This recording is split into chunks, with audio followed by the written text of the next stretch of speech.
Buenos días a todos y hoy me gustaría hablar sobre un concepto que considero importante y que nos atañe en cuanto a la eficiencia de nuestro estudio y que seguramente algunos ya conocéis. Se trata del concepto de Su-Ha-Ri.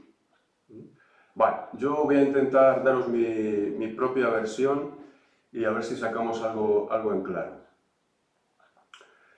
En una primera aproximación se podría definir como las tres etapas progresivas del aprendizaje que se presentan en el estudio de las artes tradicionales de Japón, entre las cuales se engloban las artes marciales y más concretamente el Aikido, que es a lo que a nosotros nos concierne.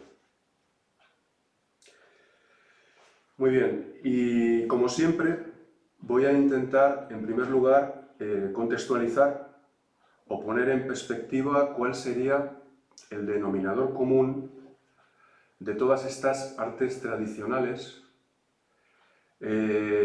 con el fin de entender mejor desde nuestra mente analítica cuál es la estructura o el esquema de esta metodología de aprendizaje y cómo se plantea la evolución del artista desde su fase inicial hasta la obtención de la maestría, del grado de maestro.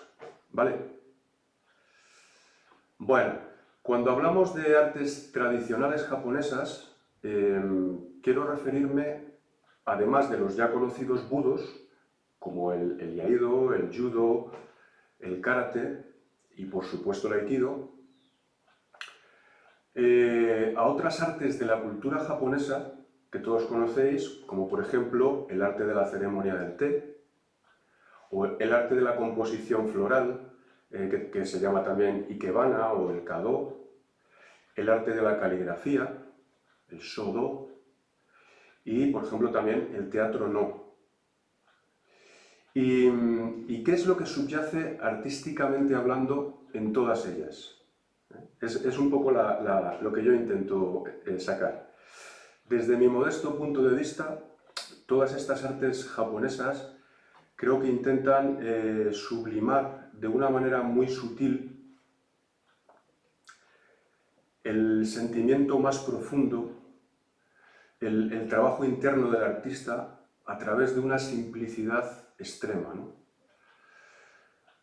Aparecen en todas ellas ciertos rasgos comunes, como puede ser, por ejemplo, la búsqueda de la sobriedad, la simplificación hacia el gesto más puro, que se vuelve sereno, elegante, algo bello, y que es capaz de expresar esa unidad cuerpo, mente y espíritu propia del que ha conseguido trascender la técnica y de la que muchas veces hablamos. Por ejemplo, no sé si lo sabíais, O-sensei también practicaba el arte de la caligrafía. Y dicen los expertos en la materia que sus obras irradiaban la tremenda fuerza de su ki. Entonces, es en este contexto artístico y cultural donde surge el concepto de Su-Ha-Ri, ¿vale? Concretamente, el origen se establece con el teatro no. Bueno, otro rasgo característico en el estudio y aprendizaje de todas estas disciplinas artísticas es que están basadas en el estudio del kata. ¿Vale? ¿Qué se entiende por kata? A ver, os pregunto, ¿qué entendéis por kata? Seguro que la mayoría de vosotros habéis oído hablar la palabra kata, pero ¿qué entendéis por kata? Kata se traduce de manera muy simplificada como forma. Es como la parte formal de la técnica. Y normalmente la solemos identificar como la parte externa o visible de las técnicas. Es decir, es como si fuera el envoltorio. Pero, si recordáis nuestra charla sobre Omote y Ura, hay una representación visible del kata, que sería el lado Omote, y una representación oculta del kata, o Ura, y que solo puede ser percibida o sentida. Nosotros como aikidokas basamos nuestro entrenamiento en la repetición del kata. Es decir, enfocamos el estudio de las técnicas de una manera codificada y preestablecida. Quizás en el aikido el enfoque que hacemos sobre el kata sea más flexible que en otras artes marciales. Perdón. Lo cual, por un lado, es positivo porque nos permite adaptar mejor el estudio y es capaz de atraer a una amplia diversidad de personas. Pero por otro lado también esta flexibilidad da lugar al afloramiento de muchos individualismos. No sé si sabéis por dónde voy. Entonces, desde mi punto de vista, es en este sentido por lo que el aikido es frágil. Quiero decir, hay un equilibrio muy delicado entre la parte permanente del kata y la parte que se va modificando en el tiempo. ¿Entendéis lo que quiero decir? Bueno. Bien, pues voy a intentar describiros cómo encajarían estas tres etapas de aprendizaje en el estudio de los kata. Comenzamos por la etapa Shu, S-H-U, y que se traduce, así a grandes rasgos, como proteger, defender, ser fiel, por lo que podríamos deducir que consiste en la repetición de los kata tal como nos son mostrados, sin ningún tipo de cuestionamiento o juicio, sino más bien al contrario, con una actitud de apertura total y modestia. Es decir, en definitiva, vendría a ser la fase de la imitación. Pero ojo, hay que esforzarse en imitar correctamente, aprender a mirar bien, tener paciencia y concentrándonos en una repetición consciente que nos permite interiorizar a través del cuerpo la parte formal del kata. Es también en esta etapa donde nos centramos más en la construcción biomecánica del movimiento y de los gestos. Trabajamos y modelamos el cuerpo para adaptarlo al tipo de práctica que nos ocupa. Es un poco lo que os estoy proponiendo en todas estas clases, ¿no? Por otro lado, poco a poco vamos tomando conciencia de lo que implica la utilización de la mente en nuestra práctica, de forma que conseguimos trabajar cada vez más concentrados, unificando siempre mente y cuerpo a través de la respiración. Si recordáis nuestra primera charla sobre los espíritus del Budo, hablamos de Shoshin, o el espíritu del principiante. ¿Recordáis? Y destacaba una serie de valores como son la modestia, la apertura, la sinceridad y sobre todo una gran curiosidad. Es algo típico del que empieza a hacer una disciplina nueva, ¿no? Y también incidía, si recordáis, en lo importante que resulta mantener esta disposición de espíritu a lo largo de toda nuestra vida marcial. El maestro Tamura decía que en el momento en que pensamos que nuestra técnica es buena, todo el progreso se detiene. Es decir, la pérdida de Shoshin supone detener nuestro crecimiento, tanto en el plano técnico como en el espiritual. Entonces, tenemos que tener mucho cuidado con presentar una actitud de una cierta arrogancia o de orgullo. Y es en este sentido en el que la referencia de un buen modelo a seguir, encarnado evidentemente en la figura del maestro, se convierte en algo prioritario, ya que en esta primera etapa es cuando forjamos nuestro carácter de budokas. Interiorizamos una serie de atributos como el coraje, el respeto, la honestidad, el honor, la lealtad, en fin, todas estas virtudes que habéis oído hablar del Budo. El maestro Chiba dice que en esta etapa de imitación y aprendizaje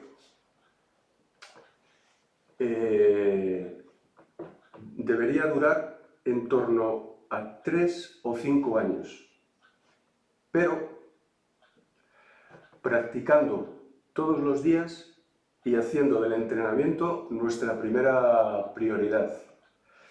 En fin, que cada uno haga sus cuentas. Vendría a ser como el nivel de tercer o cuarto dan. Más o menos, yo estimo que serían entre 12 y 15 años para alguien que entrena con una intensidad moderada, ¿vale?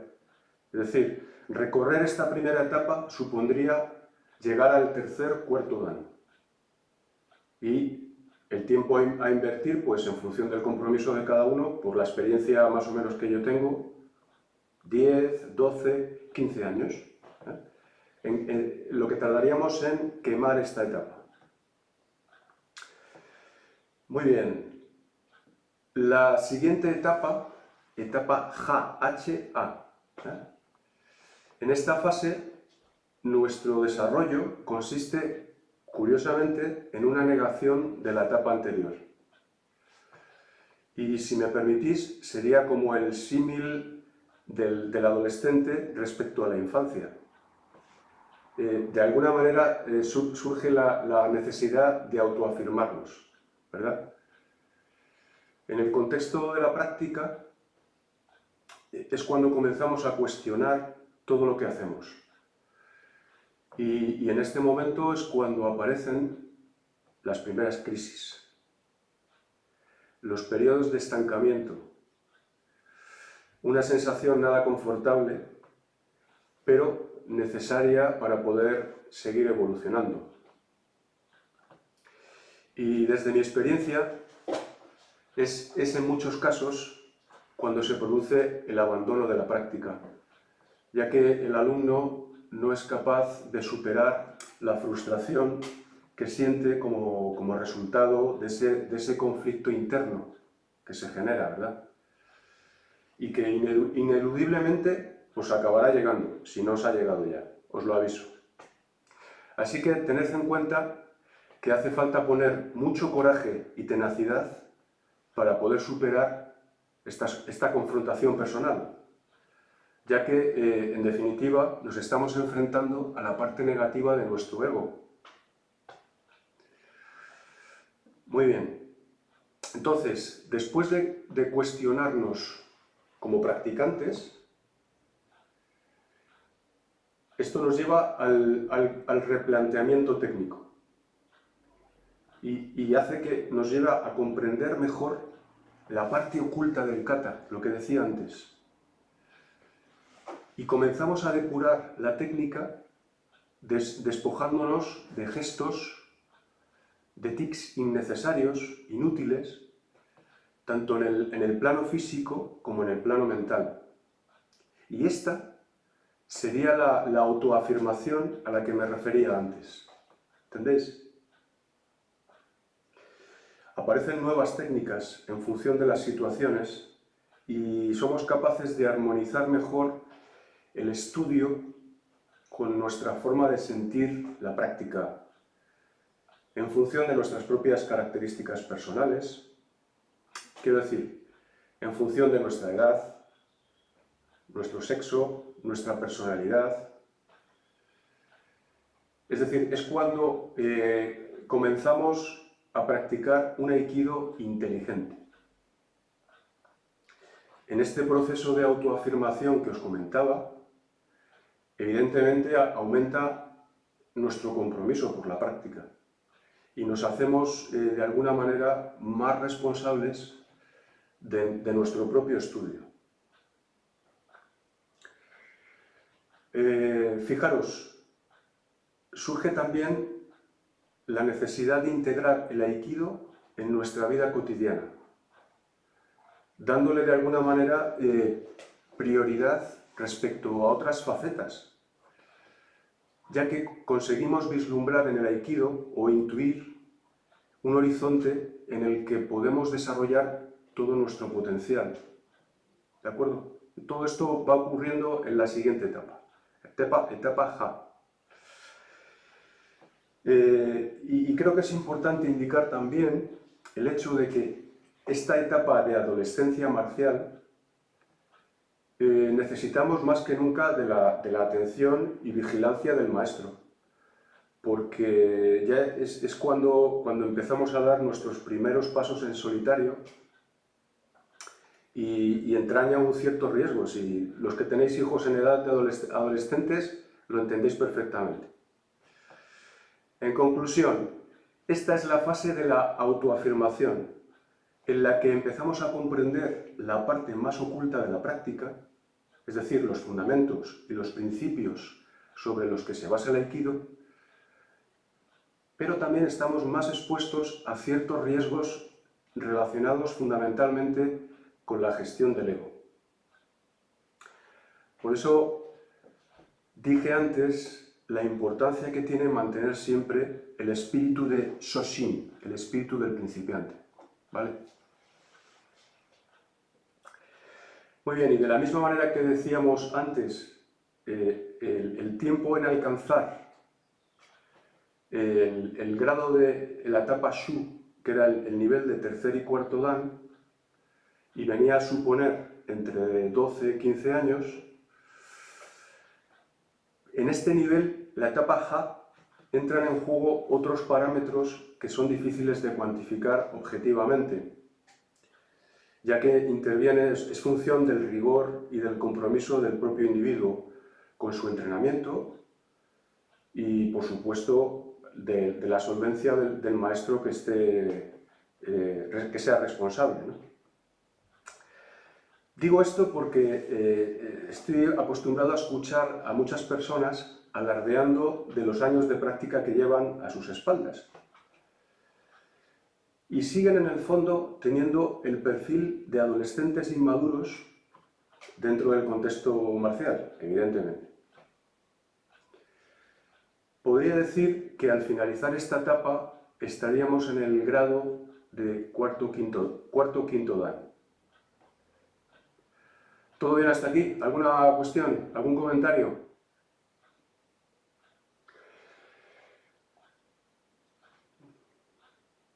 Sí, pero... Ya, Pilar, pero al principio ten en cuenta que la curva de aprendizaje, la pendiente, es muy, ¿cómo decir?, positiva, ¿no? Es decir, la relación entre el tiempo que inviertes y lo que tú aprendes es relativamente, ¿cómo decir?,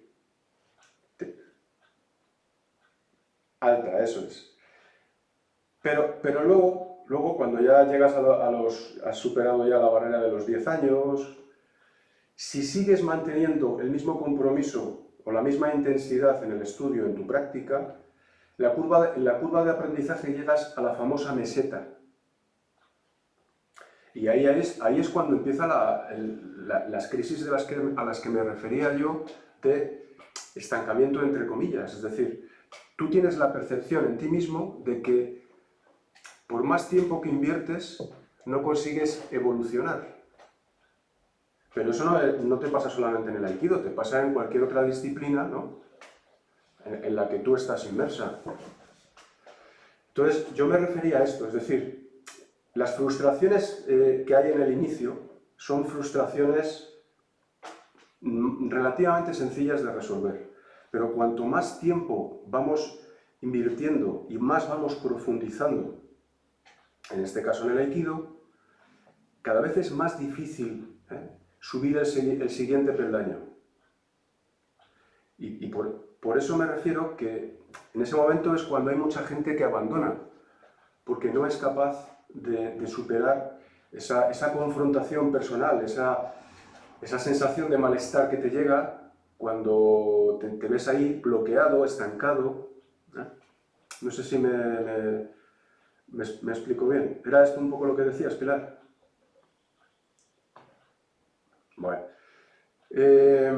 Y por último, entramos en la etapa RI. Es decir, es como llegar a nuestra edad adulta, nuestra madurez marcial. En el marco académico sería un poco como la obtención del título de doctor o doctora. Es decir, el practicante ya está en disposición de continuar su propia investigación. En el Aikido equivaldría al rango de maestro, convirtiéndose ya en un referente para el resto de los practicantes, ¿no? La etapa RI se suele traducir como abandonar, separar, dejar ir. Y aquí existe una cierta controversia en el sentido de que para algunos la interpretación que hacen de esto implica abandonar las reglas o los principios. Mientras que para otros lo que supone es abandonar al maestro, alejarse de él. Y permitidme que deje para más tarde mi reflexión a este respecto. En esta etapa somos capaces de trascender al estado Mushin. ¿Lo recordáis? Expliqué que Mushin es la mente sin mente. En la práctica se traduce en que somos capaces de generar una respuesta unificada y simultánea del cuerpo y de la mente, y todo ello gracias a que hemos interiorizado el desarraigo sobre nuestro propio ego. Muy bien, pues al hilo de esto último que acabo de decir, pienso que cuando hablábamos antes de los significados de Ri, es decir, abandonar, separarse, para mí no implica hacerlo respecto ni de los principios o reglas sobre las que se fundamenta el Aikido, ni por supuesto de nuestro maestro. Significa, a mi entender, abandonar y separarse definitivamente de nuestro ego. ¿Entendéis? El maestro Tamura dice: el ser se desprende de sus oscuridades y aparece su verdadera naturaleza, manifestando su verdadero ser, libre de toda atadura y sintiendo la alegría de vivir aquí y ahora. Muy bien, pues entonces asumimos en esta etapa nuestro rol de maestro. Aunque uno sea considerado menor con respecto a su propio instructor dentro del linaje, ¿no? Pero sí que somos iguales en cuanto a la responsabilidad en la transmisión del arte a los demás. Y es a través de esta continua transmisión de responsabilidades cómo el arte se desarrolla a través de las sucesivas generaciones. Esta etapa ya se podría identificar con el grado de sexto dan hacia arriba. Bueno, entonces, os he hablado de la etapa Shu, os he hablado de la etapa Ha, os he hablado de la etapa Ri, os he hablado del Kata, os he hablado del espíritu Shoshin, os he hablado del espíritu Mushin. Todos estos conceptos quiero que los vayáis sacando claramente. Y a modo de conclusión, me gustaría por último decir, poner en valor el concepto del kata. Y decir, como antes comentábamos, que el kata es algo vivo, algo que va cambiando en el tiempo. Y por tanto, nuestra transición por todas estas etapas, irremediablemente siempre tendremos que volver al estudio del kata. Es mi visión personal, a lo mejor estoy equivocado, pero creo que de esta manera conseguimos ese delicado equilibrio entre lo cambiante y lo que permanece en el arte. Álvaro, era un poco de lo que hablábamos antes. Deciros también que hay que esforzarse por repetir los kata, las técnicas, de una manera consciente. Es decir, en una búsqueda constante para encontrar la parte no visible y de esta manera no quedarnos en una práctica superficial. ¿Entendéis? Y también quiero incidir en la importancia de Shoshin. Durante todo nuestro recorrido marcial, independientemente en qué etapa nos encontremos, en la infancia, en nuestra adolescencia o en la madurez del budo. Y por último, de una manera sintética, para que lo recordéis quizás con facilidad, decir que Shu-Ha-Ri significa, por tanto, Shu, imitar, Ha, comprender a través del replanteamiento, y Ri, separarse, pero no de los principios del Aikido. Quiere decir, no hay que inventar un arte nuevo, ni tampoco hay que separarse del maestro, sino separarse definitivamente del ego. Y ya concluyo con una crítica muy buena que hace el maestro Tamura ante la interpretación que muchas personas hacen sobre el concepto de Shu-Ha-Ri. Dice, hoy la gente quiere comenzar directamente por Ri. Dice, nunca llegan a hacerlo como el maestro y prefieren hacerlo a su manera e inventar un camino nuevo. Como no pueden hacer una cosa, pues hacen otra y se saltan la primera etapa, la etapa de la imitación. Entonces, dice, en este caso es mejor hacer otra cosa desde el principio. Dice, si los corrijo, me dicen, maestro, es que yo no puedo hacerlo, es imposible, no puedo hacerlo como usted. Pues claro, no tiene sentido hacer algo que uno pueda lograr fácilmente. Precisamente el estudio consiste en tratar de hacer algo que no puedes hacer. Evidentemente está aludiendo a la incorrecta disposición de algunas personas de querer llegar a la maestría sin haber pasado por todas estas etapas. Es decir, que muchas veces queremos hacer trampas, somos un poco tramposos, ¿no? Y empezar directamente imitando el rol del maestro. Y eso es muy típico en el mundillo este del Aikido.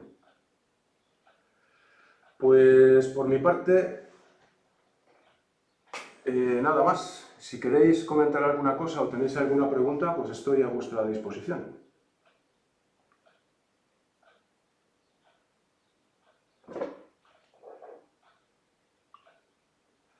Claro, es que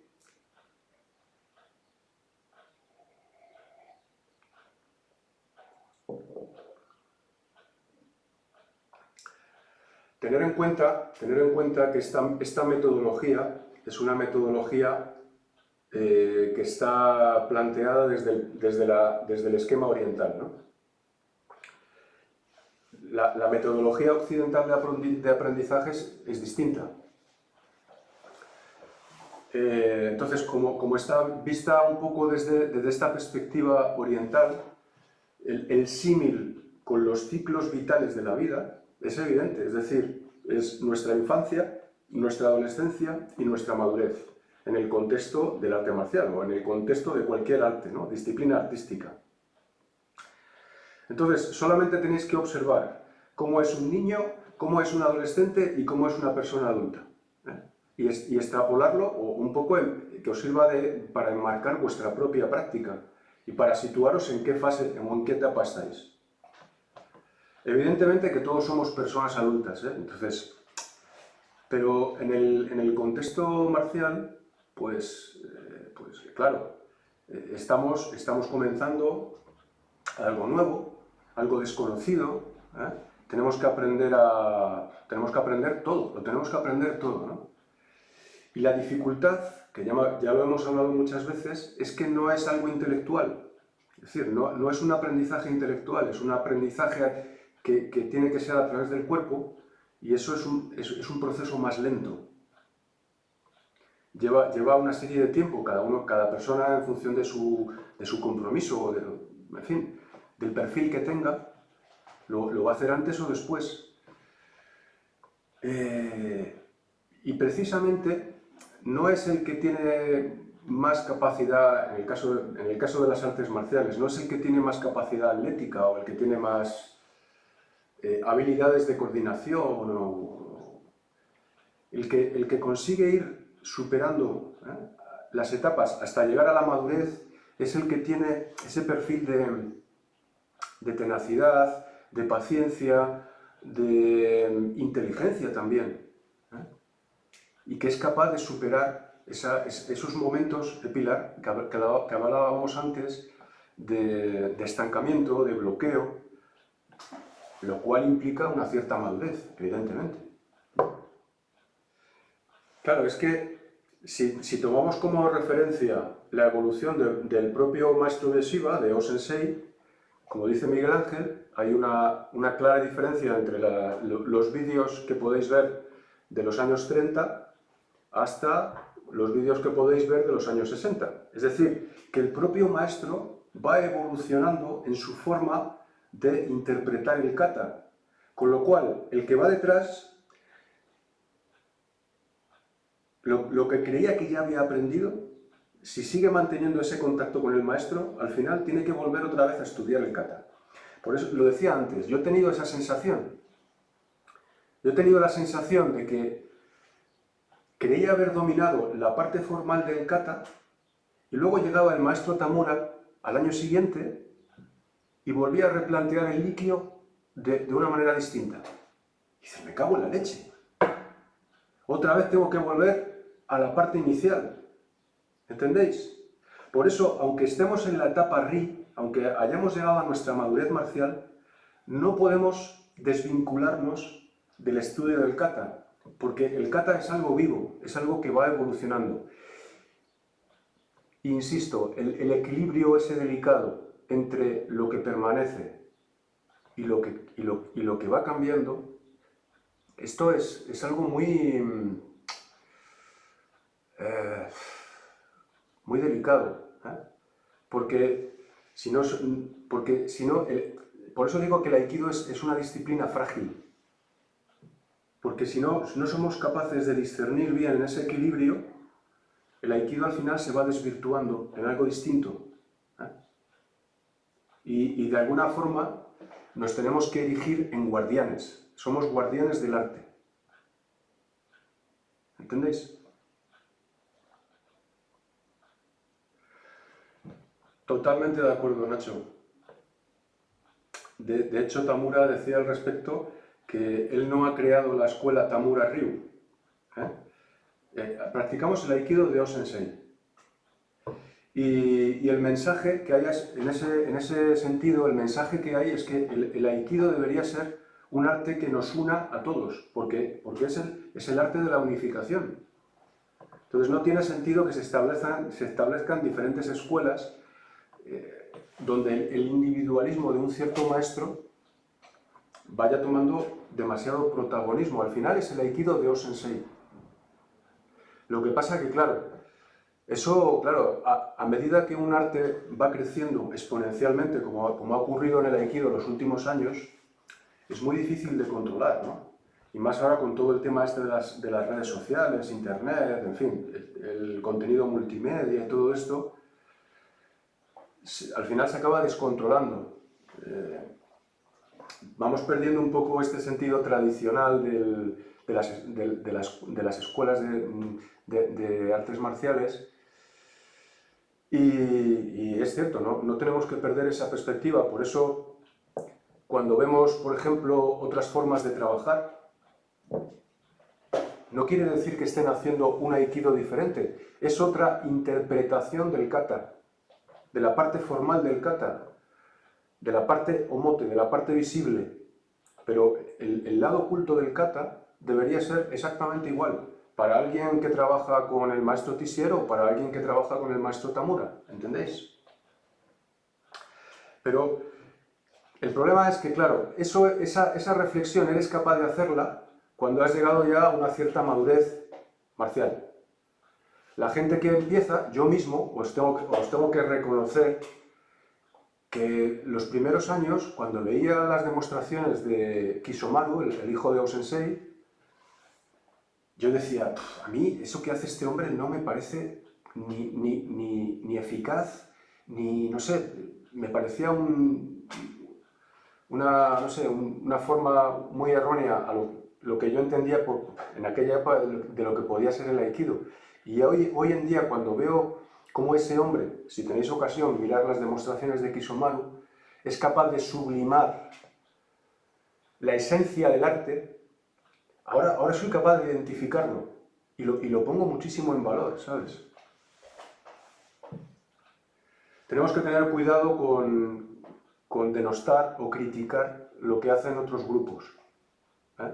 Solamente por el mero hecho de que lo hagan de una forma distinta. Otra cosa es que la práctica no se interprete con rigor. Ahí sí que ya yo no estoy de acuerdo, ¿eh? Para mí es muy importante el tema de la etiqueta, trabajar con rigor, con seriedad, y luego lo de la forma es algo quizás secundario, ¿entendéis? La parte visible del kata es algo relativo, ¿eh? Y cada persona le puede dar una interpretación distinta en función del maestro. Pero eso no es malo, es decir, eso enriquece el arte. Sirve para enriquecer el arte. ¿Vale?